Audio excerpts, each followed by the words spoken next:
Captain Zara Kim stared at the empty space where Earth's moon should have been. 3 years ago, the Vorthak Empire had destroyed Luna Base during their invasion. Everyone knew that. The official reports said nothing survived the attack. But the coordinates on her screen told a different story. "Captain, I'm reading massive energy signatures ahead," said June Park from the engineering station.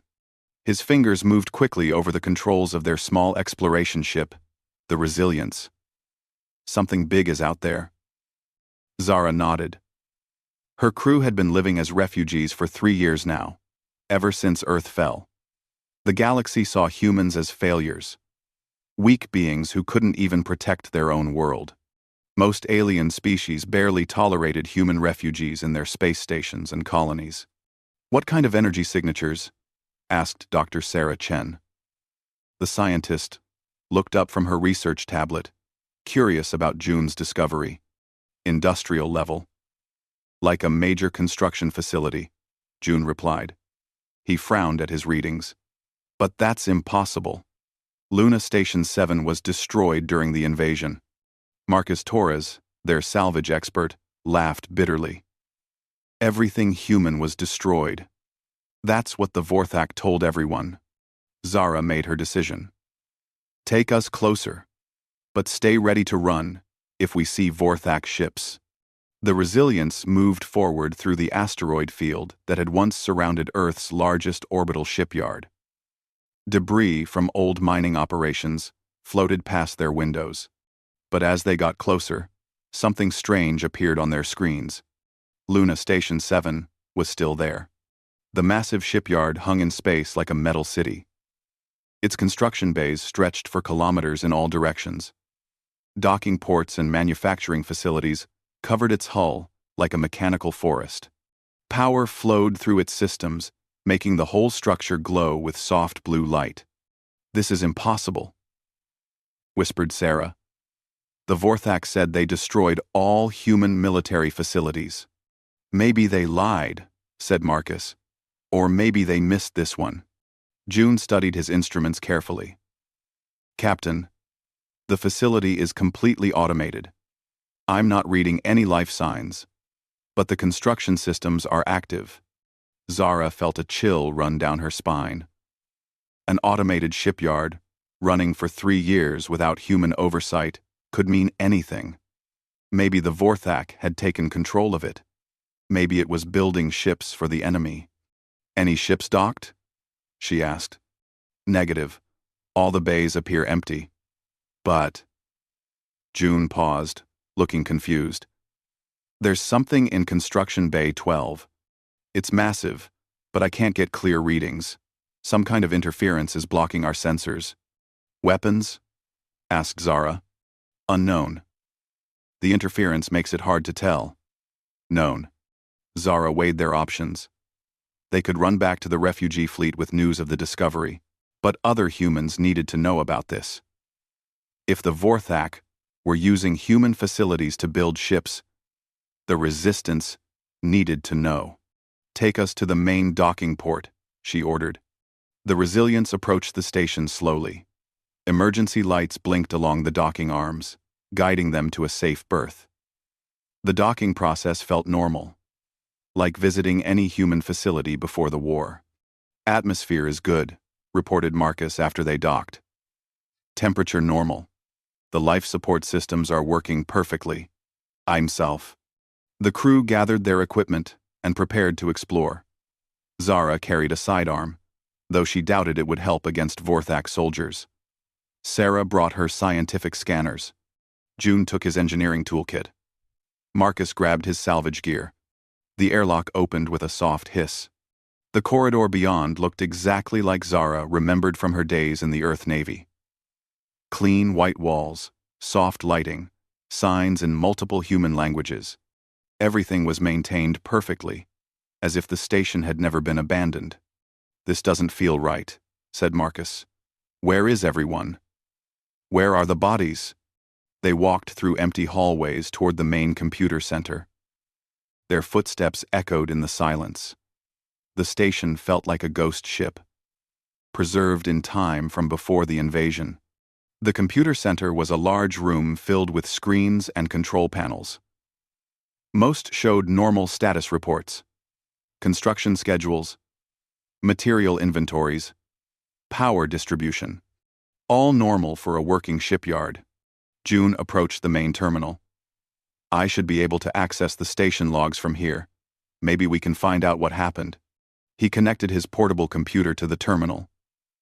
Data began flowing across his screen. Status reports, work orders, construction schedules.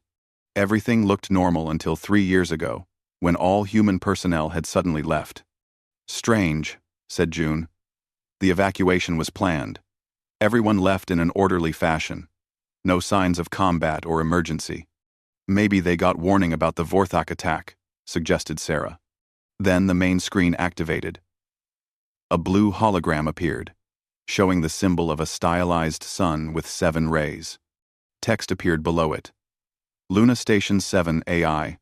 Designation Apollo 7. Please state your authorization. Zara stepped forward. I'm Captain Zara Kim, Earth Navy. Authorization. She paused. She had no idea what codes might still work. Voice pattern recognized. Captain Kim, Zara. Service number 7, 8, 4, 1, Delta, 9. Welcome back to Luna Station 7.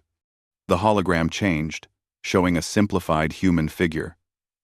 I am Apollo 7. Station. Artificial intelligence. I have been maintaining operations as instructed. Operations? Asked Sarah. What operations? Construction operations. Phase 1 of Project Lazarus has been completed. All systems await human authorization for Phase 2 initiation. The crew exchanged confused looks. None of them had heard of Project Lazarus. What is Project Lazarus? Asked Zara. Classified project requiring authorization level Alpha 7 or higher, for full disclosure. Zara felt frustrated. Her captain's rank wasn't high enough for Alpha level clearance. Can you tell us anything about current construction? Construction Bay 12 contains Phase 1 primary unit. Completion achieved 14 standard days ago. Unit awaits activation and crew assignment. Show us, ordered Zara. The main screen switched to a view of Construction Bay 12. What they saw made everyone gasp. A ship hung in the center of the bay. But it wasn't like any human ship they had ever seen. It was huge. At least twice the size of a Vorthak cruiser. Its hull was dark metal that seemed to absorb light. Strange geometric patterns covered its surface, forming designs that hurt to look at directly. What kind of ship is that? Whispered Marcus. Design classification unknown to current databases, replied Apollo 7. Construction based on Project Lazarus specifications. Technology level exceeds current galactic standards by significant margin. June stared at his readings. Captain, the materials in that hull. Some of these elements don't exist in our periodic table. How is that possible? Apollo 7 continued speaking in its calm, electronic voice. Project Lazarus has been operational for 47 months. Total construction includes 1 primary command vessel, 12 support vessels, manufacturing infrastructure expansion, and defensive system upgrades. 12 more ships? Asked Sarah. Negative. 12 additional construction facilities. Each facility has completed Phase 1 objectives. All await human authorization for Phase 2. Zara felt the blood drain from her face. 12 facilities. 12 shipyards like this one. All building impossible ships with unknown technology. All waiting for human authorization. Apollo 7. Who authorized Project Lazarus originally? Joint authorization from Earth Defense Command, Colonial Administration, and Scientific Research Council. Project initiated upon detection of hostile alien expansion toward human space. That was before first contact. Before anyone knew about the Vorthak Empire. Someone had been planning for war. Before humans even met aliens. Apollo 7's hologram flickered. Captain Kim, Phase 1 construction is complete. Project Lazarus requires immediate. Phase 2. Authorization. Hostile forces have been detected approaching this facility. Zara's blood turned cold. What hostile forces? Vorthak Reconnaissance Squadron. Estimated arrival in 6 hours, 47 minutes. The silence in the computer center was complete. Now. But Zara was staring at the impossible ship on the screen. Someone had planned for this. Someone had known that humanity would need weapons beyond anything the galaxy had seen. Apollo 7. What happens if I don't authorize Phase 2? Project Lazarus will continue automated operations. However, optimal effectiveness requires human command personnel. Zara looked at her crew. They were refugees, survivors, people with nothing left to lose. The galaxy saw them as weak and defeated. Maybe it was time to prove the galaxy wrong. June's hands moved quickly over the computer interface. He had 6 hours to understand Project Lazarus before the Vorthak arrived. The data flowing across his screen made no sense. Apollo 7. I need access to the project files, he said. Authorization level insufficient for complete files. Providing summary data for current personnel. New information appeared on the screens around them. Technical drawings, construction schedules, and material specifications filled every display. But the technology shown was impossible. Look at this, said Sarah, pointing at one screen. These hull materials are listed as self-repairing. The molecular structure shows elements that shouldn't be stable. Marcus studied another display. The weapon systems don't match any known technology. What's a dimensional displacement cannon? June focused on the engineering data. His background with Earth Navy ships helped him understand some of the basics, but most of the technology was completely foreign. These engines? He said slowly. They're not using fusion or antimatter. The power source is listed as localized space-time manipulation. That's not possible with human technology. Incorrect, said Apollo 7.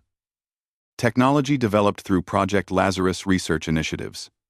Human scientific advancement accelerated beyond galactic standard progression. Zara felt confused. Apollo 7. When did humans develop this technology? Our ships were inferior to Vorthak designs during the invasion. Correct assessment. Public technology remained deliberately limited. Project Lazarus development occurred in classified facilities. Surface technology maintained appearance of inferiority. The words hit Zara like a physical blow. You're saying we had better technology during the invasion? Why didn't we use it? Strategic necessity. Project Lazarus required completion before implementation. Premature revelation would have resulted in galactic alliance against human development. Sarah was reading through scientific data on another screen. This is incredible. These research notes show breakthrough discoveries in physics that our universities never published. Zero-point energy, faster than light communication, matter transmission. Where did this research come from? Asked Marcus. Multiple sources, replied Apollo 7. Pre-contact observation of galactic civilizations provided initial data. Human infiltration units gathered additional intelligence. Captured alien technology, reverse-engineered, and improved. June looked up from his screen. Infiltration units? Humans were spying on aliens before first contact? Affirmative. Human reconnaissance began 47 years before official first contact. Operations conducted across 12 different alien civilizations. Zara felt dizzy. Everything she thought she knew about human contact with aliens was wrong. Humans hadn't stumbled into galactic civilization as naive newcomers. They had been watching and learning for decades. Apollo 7. Show us the infiltration records. New files appeared on screen. Photos of humans living in alien cities, working in alien factories, studying in alien universities. The images showed people who looked completely normal, but were apparently deep cover agents. Human agents established long-term identities in target civilizations, explained Apollo 7.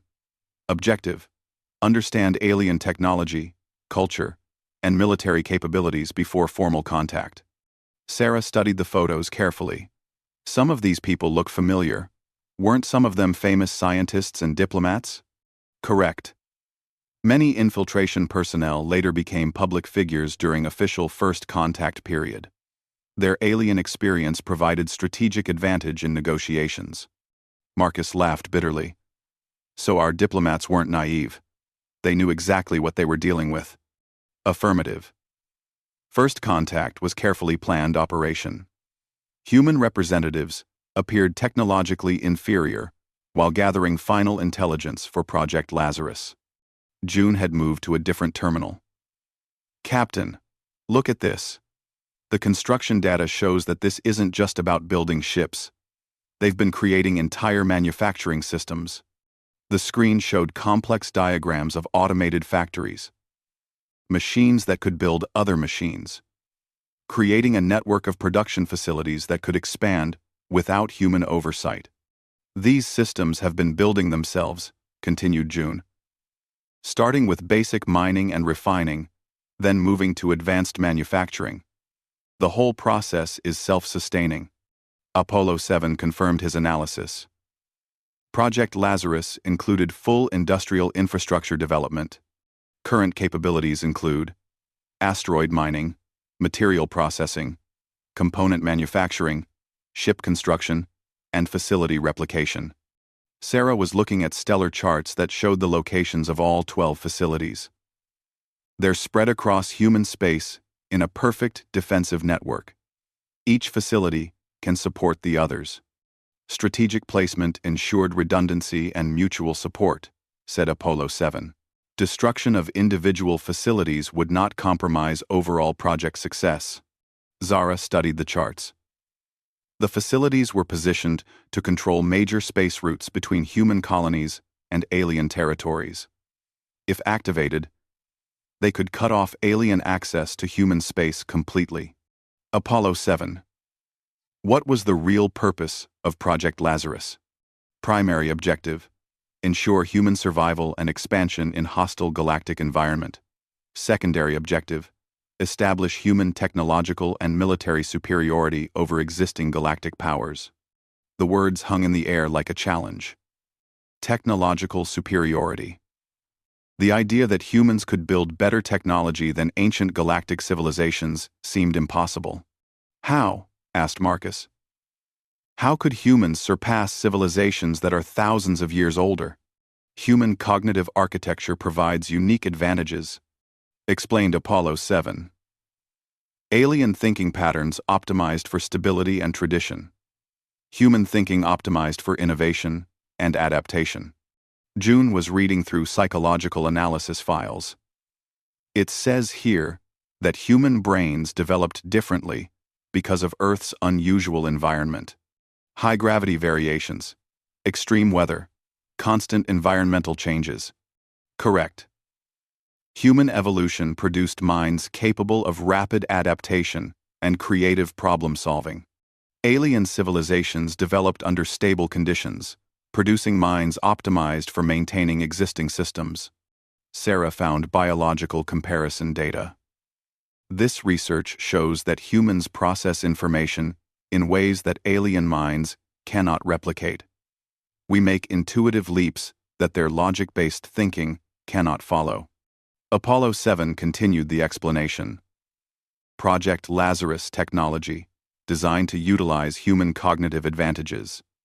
Systems require intuitive operation and creative adaptation. Alien minds cannot effectively operate human-designed technology. So these ships can only be used by humans? Asked Zara. Affirmative. Technology designed for human neural patterns. Alien attempts to operate systems will result in failure or destruction. Marcus was looking at tactical analysis files. Captain, the war scenarios in these files. They show humans winning against the entire galactic alliance. Not just surviving, but dominating. Project Lazarus designed for complete strategic victory, confirmed Apollo 7. Human expansion into galactic leadership role, inevitable with current technological advantages. Zara felt overwhelmed. The scope of Project Lazarus was beyond anything she had imagined. It wasn't just about defending humanity. It was about conquering the galaxy. Apollo 7. Who made these decisions? Who authorized humanity to take over the galaxy?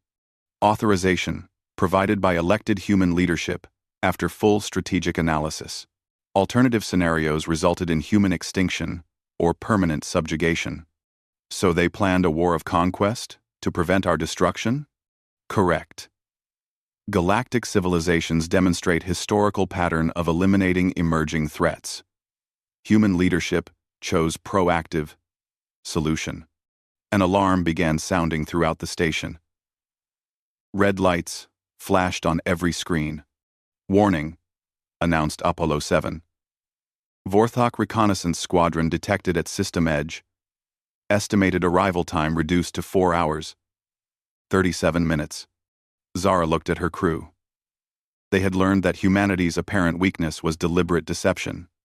That human scientists had developed impossible technology. That their leaders had planned to conquer the galaxy. Now they had 4 hours to decide whether to activate the most powerful weapons in galactic history. Apollo 7, said Zara quietly. What authorization codes do you need for Phase 2? Captain-level authorization sufficient for emergency activation. Full authorization requires Admiral-level codes. Zara reached for her identification card. Her hands were shaking. The fate of the galaxy hung on her decision. Zara held her identification card in trembling hands. The small piece of plastic contained authorization codes she had never used. Codes that could change the fate of every living being in the galaxy. Captain, said June softly. Are you sure about this? She wasn't sure about anything. 3 hours ago, she had been a refugee captain scraping together salvage to help human survivors. Now, she was being asked to activate weapons that could conquer the galaxy. Apollo 7. If I authorize Phase 2, what exactly happens? Phase 2 activation will bring all defensive systems online, activate constructed vessels, and begin final construction protocols. Estimated completion time for full battle readiness. 6 hours, 12 minutes. Battle readiness against what? All potential threats to human survival and expansion. Sarah was still reading through the technical files. Captain, these weapon systems, they don't just destroy ships. They can eliminate entire fleets, maybe entire planets. Marcus looked up from tactical displays. The defensive systems around this station alone could hold off 100 Vorthak ships. And you said there are 12 facilities like this? Correct, replied Apollo 7. Combined defensive and offensive capabilities of all 12 facilities exceed the total military strength of current galactic powers. The words made Zara feel sick. Humanity had built the power to destroy civilizations. Ancient races with billions of people could be wiped out by weapons built in secret, while humans pretended to be weak refugees. Apollo 7. What about the people who built this? Where are they now? 1. Original Project Lazarus personnel relocated to secure facilities before Vorthak invasion. Current status. Classified pending proper authorization. So they're alive?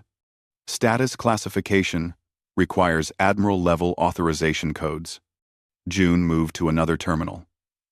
Captain, I'm seeing something strange in the construction records. The ships in this facility. They're not just built with advanced technology. They're designed specifically for human psychology. He showed them internal layouts of the impossible ship. The control systems were arranged in patterns that seemed random to logical thinking. But to human intuition, they made perfect sense. The whole ship is designed like a human brain, continued June. It requires creative thinking, emotional responses, and intuitive decision-making. An alien mind couldn't operate it effectively. Sarah had found biological interface specifications. The neural connection systems require specifically human brain patterns. The ship literally reads the pilot's thoughts and emotions to function. Apollo 7 confirmed their analysis. Human-designed technology utilizes cognitive patterns unique to human evolution. Systems optimized for creativity, adaptation, and emotional intelligence. So these ships are weapons only humans can use? Asked Marcus. Correct. Technology becomes more effective when operated by minds capable of intuitive leaps and emotional adaptation. Zara thought about the implications. Humanity had built weapons that only humans could use, making them impossible for aliens to steal or replicate. Even if aliens captured human ships, they couldn't operate them. The station shook slightly. Warning lights flashed across all displays. Warning, announced Apollo 7. Long-range sensors detect Vorthak squadron acceleration. Estimated arrival time.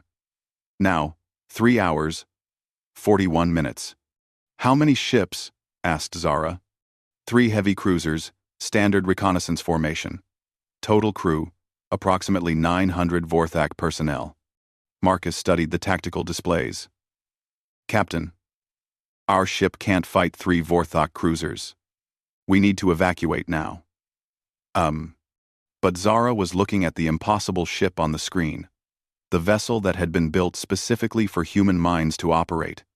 A weapon that could change everything. Apollo 7. Can that ship in Construction Bay 12 fight 3 Vorthak cruisers? Affirmative. Single project Lazarus vessel capable of defeating multiple enemy ships simultaneously. With what crew? It's bigger than anything in the human fleet. It would need hundreds of people. Negative. Project Lazarus vessels designed for minimal crew operation. Ship designated Prometheus Rising requires crew of 4 for full combat effectiveness. 4 people. Exactly the number in her crew. Sarah was reading operational manuals.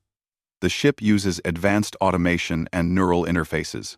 The crew provides creative direction while the ship handles technical implementation. June found pilot requirements. It says here that the ship learns from its crew. The longer humans operate it, the more effective it becomes at predicting their decisions. So the ship becomes part of the crew? Asked Marcus. More than that, said Sarah. According to this, the ship develops a personality based on its human operators. It becomes uniquely human in its responses. Apollo 7 added more information. Project Lazarus technology, designed to amplify human advantages.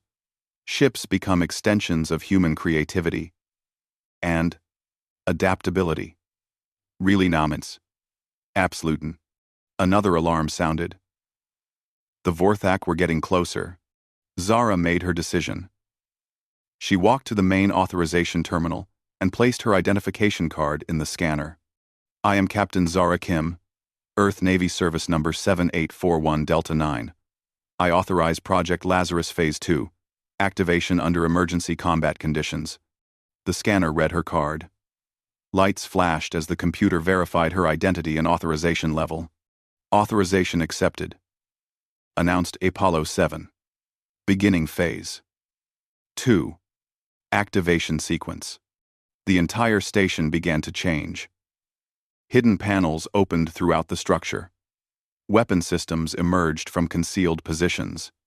The construction bay containing the Prometheus Rising filled with activity as automated systems prepared the ship for launch. Phase 2 activation will require 1 hour, 37 minutes, reported Apollo 7. Prometheus Rising will be ready for crew boarding in 23 minutes. What about the other 11 facilities? Asked June. Automatic activation triggered by Phase 2 authorization. All facilities now preparing for combat readiness. Sarah was watching status reports from across human space. Captain, energy signatures are appearing at all 12 locations. The entire network is coming online. Will the aliens detect this? Impossible to prevent detection, said Apollo 7. Phase 2 activation creates energy signatures visible across galactic sensor networks. Marcus understood the implications immediately. So every alien government will know something is happening. Correct. Project Lazarus emergence will be detected by all major galactic powers within 6 hours. Zara felt the weight of her decision. She hadn't just activated weapons to fight 3 Vorthak ships. She had announced to the entire galaxy that humanity was no longer weak and helpless. Apollo 7. What happens when the aliens realize what we've built? Analysis suggests immediate emergency conferences among galactic powers. Probability of coordinated response against human expansion, 73%. So by activating this, I've started a war with everyone? Negative. War was inevitable based on galactic historical patterns. Project Lazarus activation determines human victory probability. The screens around them showed the Prometheus Rising being prepared for launch. Weapons that defied physics were being powered up.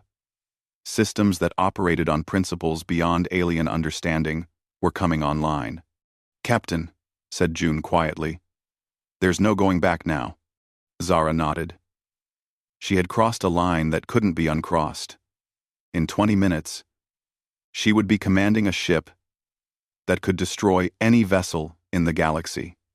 Within hours, humanity would go from refugee species to galactic superpower. Apollo 7. Prepare the Prometheus Rising for immediate crew boarding. Acknowledged, Captain. Welcome to Project Lazarus. The impossible had become inevitable. The Prometheus Rising was unlike anything Zara had ever seen. Walking through its corridors felt like stepping into a living organism rather than a machine. The walls seemed to pulse gently, and the lighting adjusted automatically to her presence. "This is incredible," whispered Sarah, as they made their way to the bridge. "The ship's systems are already learning our biological patterns. Look at how the temperature adjusts as we move." June was studying his portable scanner. "The hull material is constantly shifting at the molecular level. It's like the ship is alive." Marcus touched one of the walls experimentally. The surface rippled under his hand like water, then returned to its normal state. "I've never seen anything like this. Human engineering doesn't work this way." "It does now," said Zara quietly. Apollo 7's voice came through speakers throughout the ship. "Bridge access available. All primary systems online and ready for crew integration." The bridge was a circular room with 4 control stations arranged around a central display, but the controls looked nothing like standard human interfaces. Instead of buttons and switches, each station had smooth surfaces that glowed softly. "How do we operate this?" asked Marcus. "Place your hands on the control surfaces," instructed Apollo 7. "Neural interface will establish connection with individual crew members." Zara approached what appeared to be the captain's station. The moment her hands touched the surface, the world changed. Information flowed into her mind like water. She could suddenly sense every system on the ship, every power flow, every structural stress point. The Prometheus Rising became an extension of her own body. "Amazing," gasped June from the engineering station. "I can feel the engines. Not just monitor them, but actually feel how they work." Sarah had taken the science station. "The sensors are incredible. I can detect individual atoms in the space around us, and the computer is already learning how I think." Marcus connected to the weapons station. "Captain, these weapons, I understand them now, but I can't explain how they work. They operate on instinct rather than logic." "All crew neural interfaces established," announced Apollo 7. "Ship personality integration beginning. Combat readiness in 17 minutes. Zara could feel the ship learning from them. It was studying their thought patterns, their emotional responses, their individual approaches to problem solving. The Prometheus Rising was becoming uniquely human. "Warning," said the ship's new voice. It no longer sounded like Apollo 7. The voice had developed a distinctly human quality. Vorthak Squadron, entering weapons range in 14 minutes. Can we fight them? Asked Zara. Yes, replied the ship. I am designed for this. Through the ship's enhanced sensors, Zara could see the Vorthak ships approaching. 3 heavy cruisers, each one capable of destroying any ship in the old human fleet. Their weapons were charged and ready for battle. They're not taking any chances, observed Marcus.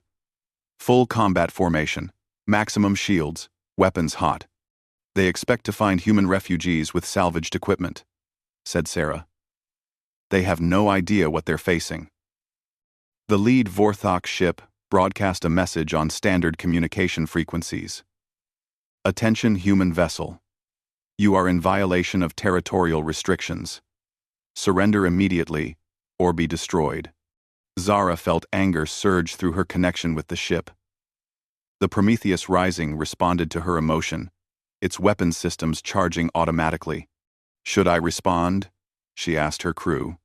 Let them know they made a mistake, said Marcus grimly. Zara opened a communication channel.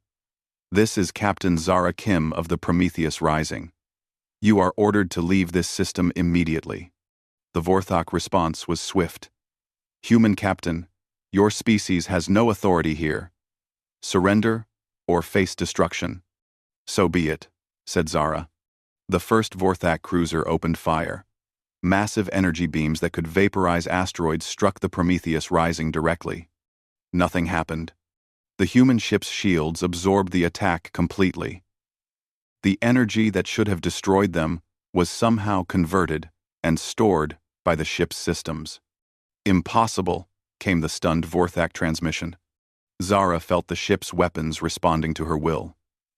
She didn't give conscious commands. Instead, she simply intended for the enemy to be stopped. The Prometheus Rising fired a single beam. The Vorthak cruiser didn't explode. It didn't break apart. It simply ceased to exist. One moment it was there. The next moment, there was empty space, where 300 Vorthak soldiers had been. What did we just do? Whispered Sarah. Dimensional displacement weapon, replied the ship. Target removed from local space-time. The remaining 2 Vorthak ships began emergency maneuvers. They fired everything they had at the human vessel while trying to escape. Missiles, energy beams, and plasma torpedoes filled the space around the Prometheus Rising. All of their weapons were absorbed harmlessly by the ship's defenses. June was monitoring the ship's systems through his neural link. Captain, we're not just blocking their attacks, we're learning from them. The ship is analyzing their technology in real time. And improving our defenses based on what they're using, added Sarah. It's like the ship evolves during combat. The second Vorthak ship tried to ram the Prometheus Rising. The massive cruiser accelerated to maximum speed, hoping to destroy both ships in a collision. Marcus responded instinctively. The human ship simply wasn't there when the Vorthak arrived. It had shifted slightly out of normal space, allowing the enemy to pass through harmlessly. How did we do that? Asked Marcus. Space-time manipulation systems, explained the ship. I can exist partially outside normal dimensional space. The Vorthak ship that had tried to ram them was now helpless. Its engines had burned out from the desperate acceleration. It drifted powerless in space. The third cruiser was trying to escape. Its captain had realized that conventional weapons were useless against the human ship. Should we let them go? Asked June. Zara considered the question. If the Vorthak escaped, they would report what they had seen. The galaxy would know that humans had developed impossible technology. But that might not be a bad thing. Let them run, she decided. Let them tell everyone what they saw. The surviving Vorthak ship jumped to faster than light speed and disappeared. Its crew would carry the news of humanity's return across the galaxy. Mission assessment, reported the ship. Complete victory achieved. Enemy casualties, 600. Human casualties, 0. Combat duration, 4 minutes, 37 seconds. Sarah was analyzing the sensor data from the battle. Captain, the energy signatures from our weapons. They're visible across multiple star systems. Any civilization with advanced sensors will detect what happened here. Good, said Zara. Marcus was studying tactical displays. The disabled Vorthak ship is sending distress signals. Rescue ships will arrive within hours. Number 5. And when they do, they'll find evidence of weapons beyond their understanding, added June. Apollo 7's voice returned, now speaking throughout the entire station network. Captain, Phase 2, activation has triggered automatic responses from all 12 facilities. The full Project Lazarus network is now operational. Through the ship's enhanced communications, Zara could sense the other 11 facilities coming online across human space. Massive installations that had been hidden for years were revealing themselves. Ships beyond imagination were being activated by crews of human refugees who had been waiting for this moment. How many ships? Asked Zara. Total Project Lazarus fleet. 144 vessels of various classes. All designed for human operation. All ready for immediate deployment. Sarah was reading energy detection reports from across the galaxy. Captain, alien governments are detecting the activation signatures. Emergency sessions are being called on dozens of worlds.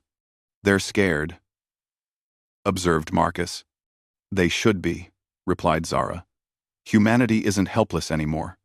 The Prometheus Rising had become more than a ship. It was a declaration. A statement that the human species would no longer accept the role of refugees and victims. Set course for the nearest human refugee population, ordered Zara. It's time to bring our people home.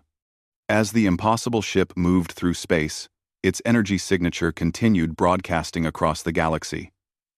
Every alien sensor array, every monitoring station, every military outpost detected the same message.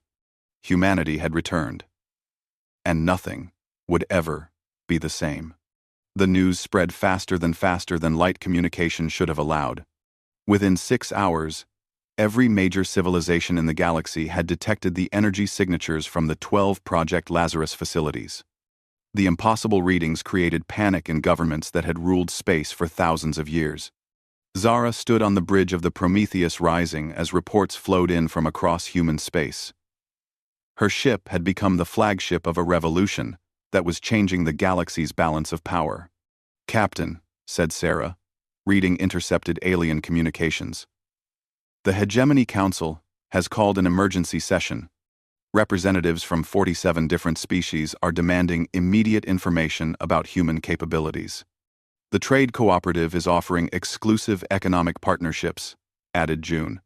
They're promising technology sharing agreements and preferential trade status. Marcus laughed as he reviewed military communications. The Vorthak Empire just recalled all their invasion fleets. They're pulling back to defensive positions around their home systems. But Zara was focused on different reports. Messages from human refugee camps throughout the galaxy. Thousands of her people were trapped on alien worlds, living as second-class citizens or worse. Apollo 7. How many human refugees are there in total? Approximately 2,400,000 humans currently displaced across 47 different star systems. And how many Project Lazarus ships are operational now? 144 vessels of various classes, all ready for immediate deployment. More than enough, said Zara quietly. The Prometheus Rising had reached the first refugee camp, a crowded station in the Centauri Combine. 30,000 humans lived there in conditions that barely met basic survival needs. The alien authorities treated them as an unwanted burden. This is Centauri Station Control, came the transmission. Human vessel, you are not authorized for approach.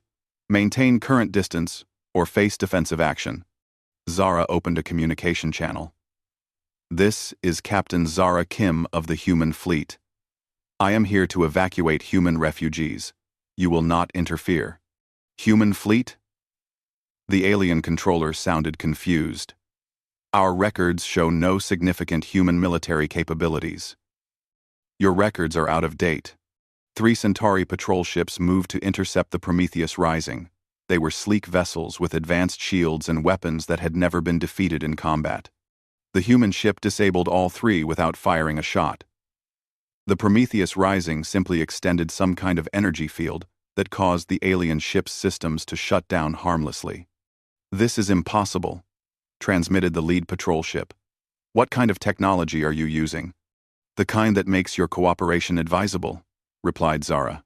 Within 2 hours, every human refugee on Centauri Station had been evacuated. The Prometheus Rising's cargo bays could somehow hold far more people than their apparent size should have allowed. The ship's life support systems automatically adapted to support thousands of additional passengers. "Where should we take them?" asked Marcus. "To Earth," said Zara. "It's time to go home." The journey to Earth took 3 days.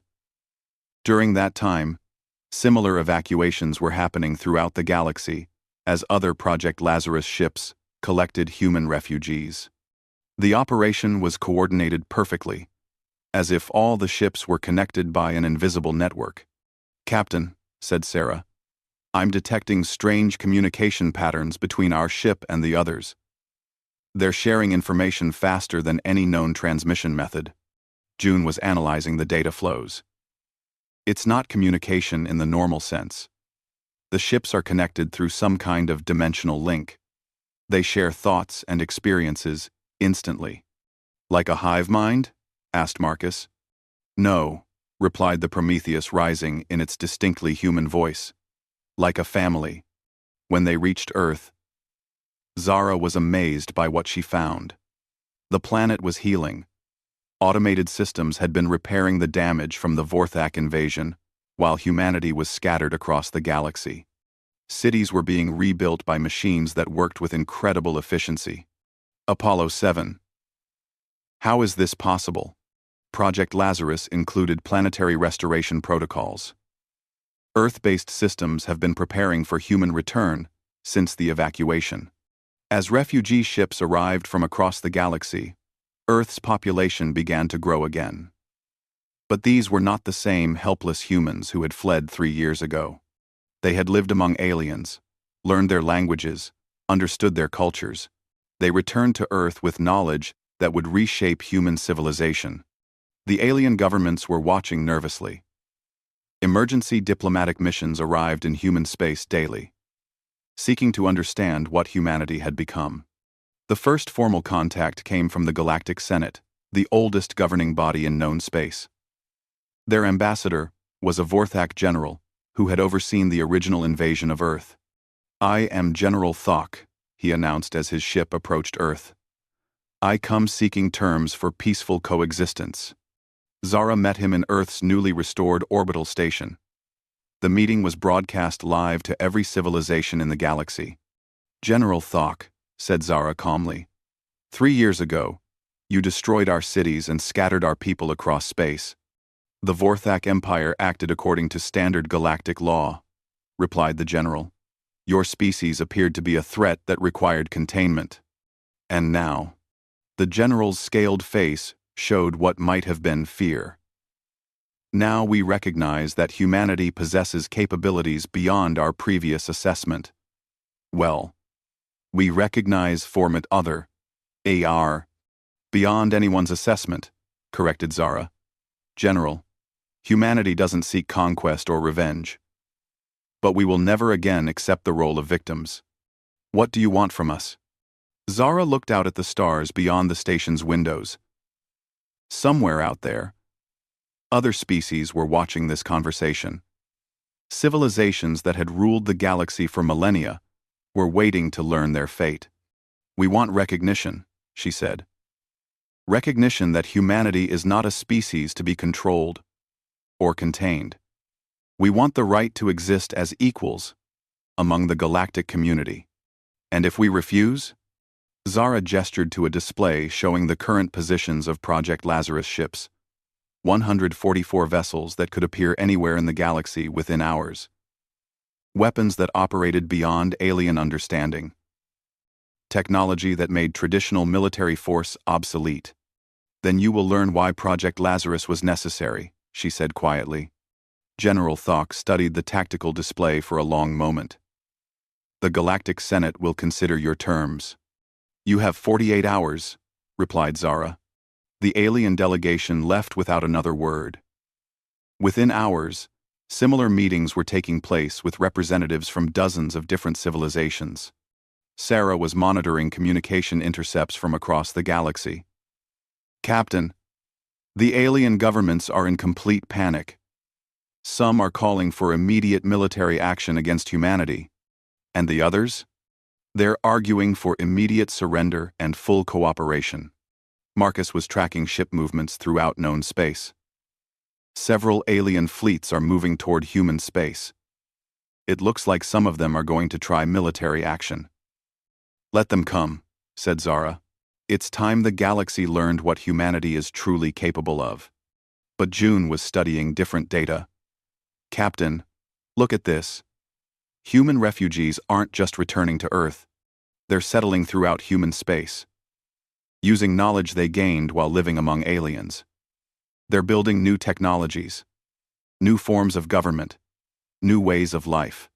He was right. Humanity wasn't just returning to what it had been. The experience of exile had transformed the species.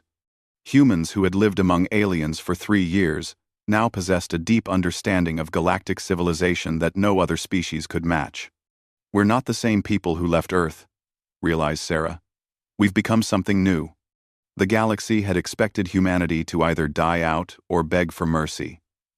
Instead, humans had done something that no species in galactic history had ever accomplished. They had used apparent defeat as an opportunity to become stronger. Apollo 7, said Zara. Begin broadcasting on all galactic communication frequencies. Channel open, Captain. Zara looked directly into the communication array. Her words would reach every civilization in known space. People of the galaxy, she began. I am Captain Zara Kim, speaking for humanity. For 3 years, you have seen us as refugees and failures. You were wrong. She paused, letting the words carry across the stars. Humanity claims no territory beyond our traditional space. We seek no conquest of your worlds. We ask only for recognition as equals in the galactic community. Another pause. But we will defend any being from oppression, regardless of species. We will protect the weak from the strong. And we will ensure that no civilization again faces the choice between submission and extinction. This is our promise to the galaxy. This is our gift to the cosmos. And this is why we built Project Lazarus. The message ended. In the silence that followed, Zara could almost hear the galaxy holding its breath. Within 24 hours, 43 different alien governments formally recognized human sovereignty. The remaining 4 governments found their military fleets mysteriously disabled whenever they approached human space. Humanity had returned to the galactic stage. Not as conquerors, but as protectors. Not as refugees, but as leaders. The echo that began in an abandoned shipyard had become a new voice in the cosmos. And that voice was unmistakably human.